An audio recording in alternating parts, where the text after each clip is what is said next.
What is going on, guys? Today I'm going to show you my Lieutenant Belica build and guide. I played loads of her at the Paragon event, so I'd say I know my shit. The problem with Lieutenant Belica is that she's a burst caster, but with the armor heavy meta we're experiencing, I felt like it was wise to build some defensive items as well. That's because there's a lot of physical fighters that try and pick you off in the early game, and you'll actually see that these items complement her. This is my build. Now I will stress that you can change it. Everyone has different playstyles, but I found this one to be the most effective. I take the Archmagus as my prime card, double cast token and a health potion. I start with an amp crystal with 3 minor casts for that early game damage, and a second amp crystal with a minor cast and a major cast. We then have our crystal Conduit with a basic mana, shock and major shock. Remember, with the armor heavy meta we definitely need some penetration. Of course we also need our wards, because Belica is liable to get ganked with no real escape, so I take a Lord's Ward and throw in 2 basic manas and a lesser health. Next I have my Pendulum of Lords with 3 basic Chronos for that cooldown reduction. Since she relies heavily on her abilities, we want them to be up as soon as possible. Next I have my Staff of Adamant with 3 major casts and 2 major healths. The healths are if you struggle to stay alive, but if you have a good team composition and a hero that can peel for you, you'll be fine with 3 major casts.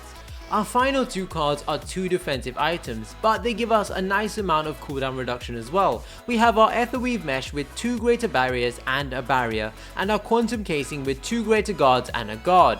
I find Belica's auto attacks don't scale well at all, and really building more damage past this point doesn't help too much, especially if you can't stay alive, which this build helps you with. Now, because Lieutenant Belica is such a new hero, I want to go over my gameplay in a bit more depth than I usually would, because she doesn't have that traditional hero role. So if you want the build order, check the Agora link in the description below. I will be going over it throughout this gameplay, but I know some of you will just want the build order. So I start off in mid lane, and while I don't have an escape, I actually really liked being in mid lane, and you'll see why soon. I started with my health potion and double cast token. I also unlocked my right mouse ability, Void Bomb.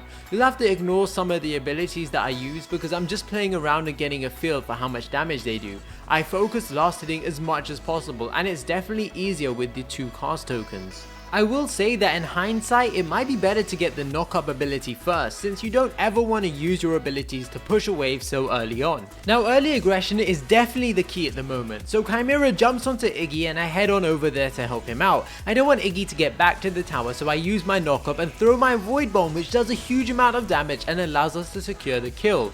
Now, almost 4 minutes into the game, it's definitely time to secure the black buff, so Feng Mao and me rotate over. Unfortunately, Chimera doesn't seem to care and heads off into the jungle, but I noticed that Sevrog is about to kill him, so we head back over to assist him. I miss my knock-up because I suck, and my Void Bomb again because I sucked, but we secure the kill. The point was I didn't want him to phantom rush away, and if he did, my bomb would have killed him, and also that we had good map awareness to realize that our Chimera was in trouble. We can finally do black buff, right? No, because Twinblast is way out of position and it's another easy kill, and this is the perfect scenario and why the black buff is so good.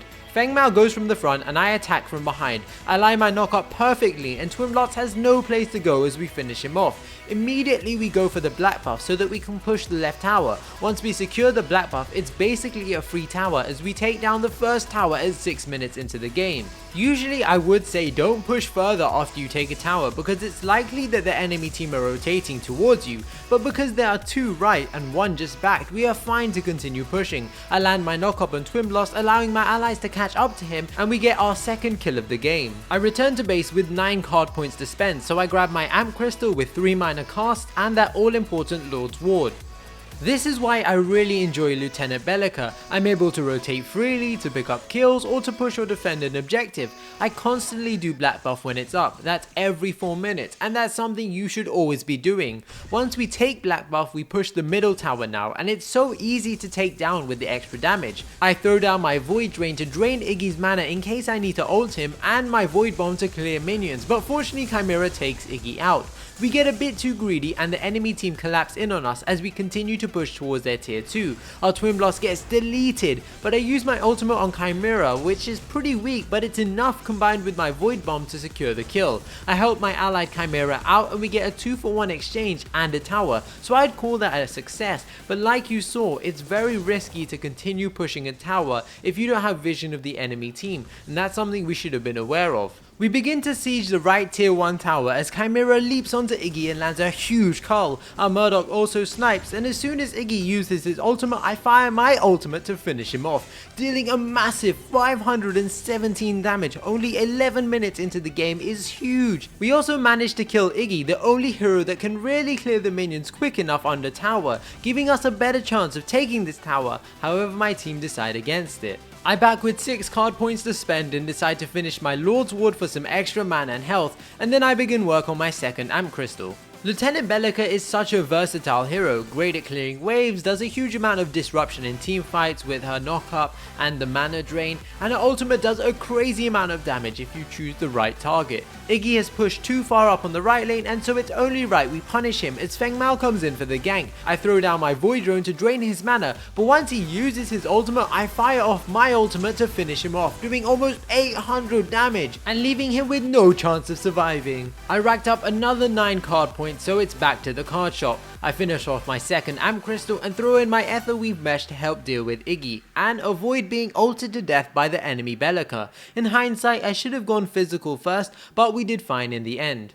I noticed that my Chimera is cheekily in the enemy jungle, so I begin to apply pressure onto Belica. You can see just how little damage we do with our auto attacks, and so that's why you need your abilities often and have enough mana to cast them.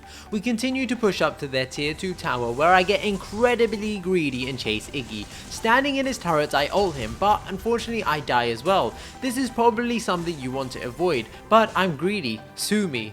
I throw 2 greater barriers into my Etherweave Mesh and I'm ready to rumble as a big team fight breaks out in mid lane. I throw down my Void Drone, probably a bit too close to my tower, and I throw down my grenade, which does pretty much nothing. Iggy plays it smart by zoning me out of the fight, and really I should have been way more aggressive than I was as my team really needed me. I decided to jump in when I spot Chimera might be in trouble, throw down a zoning Void Bomb and use my knock up to save Chimera. Our Feng Mao secures the kill on Iggy and I help him out as much as possible, even though my auto attacks do nothing.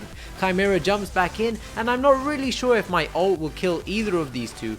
I eventually use it on Sevarog and I was right, it did nothing because he has so much health, but fortunately Feng Mao finishes him off. The enemy Chimera comes back to finish our Feng Mao off, I land a knock-up, but our Feng Mao doesn't retreat in time and he falls. Fortunately, I'm able to finish Chimera with my auto attacks, even though the damage sucks, but it was definitely a close one. I finish off my Etherweave Mesh and I do something stupid here. Since I'm feeling quite cocky, I build my Staff of Adamant, but I should have gone for my Quantum Casing to protect me from Chimera and Sevarog. This cost me 2 deaths, so I'm definitely advising you not to get too ahead of yourself like me. I rectify my mistake later by going for my Quantum Casing rather than upgrading my Staff of Adamant. Now I finished my Quantum Casing and Staff of Adamant and now I'm close to full build. You want to sell your 6 cost Amp Crystal for your Crystal Conduit if the enemy team are building energy resistance, which they most likely are, and you can also get rid of your Lord's Ward for your Pendulum of Lords if you want that cooldown reduction. I decided against it this game as I had 40% cooldown reduction with the blue buff that my team let me take whenever it was up. If you're constantly getting the blue buff, you don't need to build more than 20% cooldown reduction because it's capped at 40%. And if you're worried about not having enough damage, trust me, you have enough. Heck, you can add more if you want.